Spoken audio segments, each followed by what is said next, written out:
দুর্গাপুরের এখন board of অ্যাডমিনিস্ট্রেশনের চেয়ারম্যান অনিন্দিতা মুখার্জি আছেন, আবুল কালাম আজাদজি যিনি কর্পোরেশনের কমিশনার, এসডিও দুর্গাপুর আছেন, ডিএম পশ্চিম বর্ধমান এক্ষুনি চলে গেলেন, আরও আছেন আমাদের রাষ্ট্রপতি পুরস্কারপ্রাপ্ত এই অঞ্চলের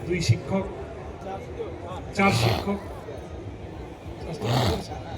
রাষ্ট্রপতি পুরস্কারপ্রাপ্ত 4 শিক্ষক এই অঞ্চলের আজকে উপস্থিত আছেন আমাদের দুর্গাপুর মিউনিসিপ্যাল কর্পোরেশনের প্রাক্তন কাউন্সিলর ভাই এবং বোনেরা, এবং আজকে এই মেলায় উপস্থিত কল্পতরু মেলার যে শুভ উদ্বোধনী অনুষ্ঠান, সেই অনুষ্ঠানে যারা উপস্থিত আছেন সেই সুধীবৃন্দ।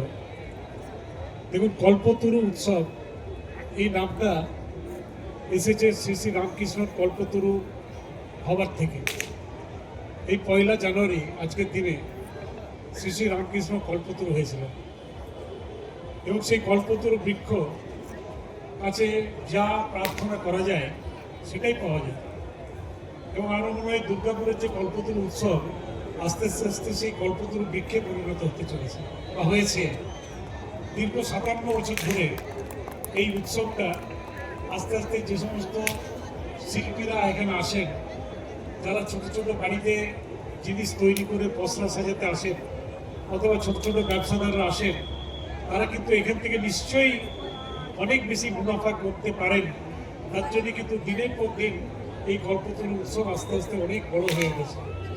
দীর্ঘ 57 বছর ধরে এই উৎসবটা এখানে চলছে। এই উৎসব ঘিরে অনেক সময় অনেক ঘটনা ঘটেছে ইতিহাসে, কিন্তু বর্তমানে দুর্গাপুর কর্পোরেশন থেকে এই উৎসবটা পরিচালনা করা হয়, এবং এই উৎসব দীর্ঘদিন ধরে ভালোভাবে আমি দেখি। আমি নিজে বিগত 15 বছর ধরে আসি, খুব সুন্দরভাবে এখানকার এই উৎসবটা পরিচালিত হয় এবং উৎসবটা হয়। লক্ষ লক্ষ মানুষ কিন্তু এখানে আসেন। এটা মানুষের উৎসব। দেখলেই মনে হয় যে গেটে হাজার হাজার মানুষ যখন ঢোকে, যে মানুষের কত চাহিদা এই উৎসবকে ঘিরে, এবং সেই উৎসবকে ঘিরে মানুষ যেভাবে আসেন এবং এখানকার যারা পসরা সাজিয়ে বসে থাকেন, তাদের দোকানে সামান্য হলেও কিছু কেনেন, সেটাই হচ্ছে কিন্তু উৎসবের সবথেকে বড় সফলতা। তাই আমার বক্তব্যকে দীর্ঘায়িত করছি না, কিন্তু একটা কথা বলবো যে এই উৎসবের কিন্তু আরেকটা দিক আছে। এই উৎসব থেকে যেটুকু টাকা উপার্জিত হয়, তার যেটুকু টাকা বাঁচে, সেটা কিন্তু মানুষের উদ্দেশ্যেই খরচা করা হয়।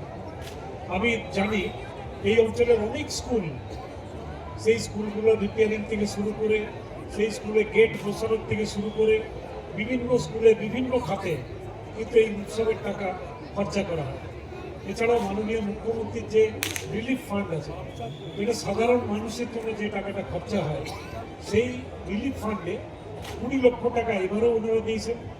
গতবার রিলিফ ফান্ডে 20 লক্ষ টাকা দিয়েছিলেন, পরে উত্তরবঙ্গে যে ডিজাস্টার হয়েছিল, বন্যা হয়েছিল, তার জন্য আরও 10 লক্ষ টাকা ওনারা দিয়েছিলেন, 30 লক্ষ টাকা ওনারা দিয়েছিলেন।